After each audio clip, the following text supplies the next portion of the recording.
What's up, y'all? Will Carter here. I'm here with a couple other Black Boys Brunchers. We're here at our June Black Boys Brunch at the Original. Today we had a pretty great conversation, so I'm going to let the gentlemen start us off with, what they're taking away from today.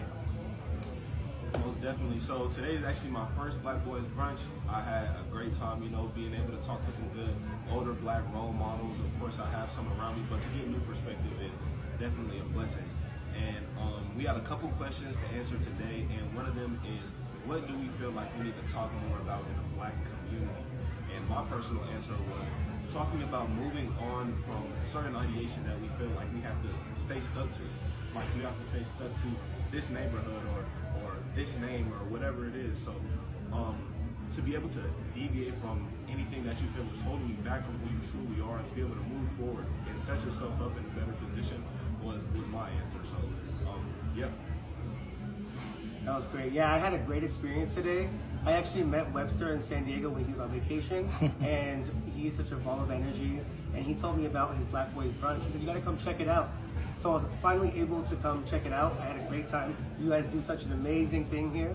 And I want to launch it in San Diego. So that was my point of coming here. So now I feel even more invigorated to launch it in San Diego. I cannot wait. I'm gonna take some tips I learned today, questions, and hopefully make a great impression in San Diego with the Black Boys Brunch in San Diego.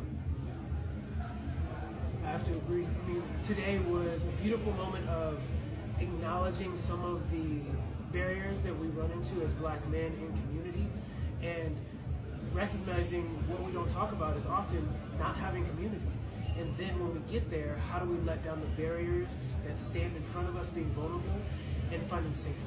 And so the subsequent question to that was, what do we want to pass on to our young men? And I thought, well, we can't get there because we aren't in community enough to know what safety looks like.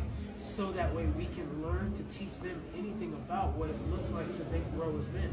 So for me, the biggest takeaway is the reality of, like, as I got vulnerable in talking about a few things with these men, is like, these barriers, we gotta acknowledge where we are.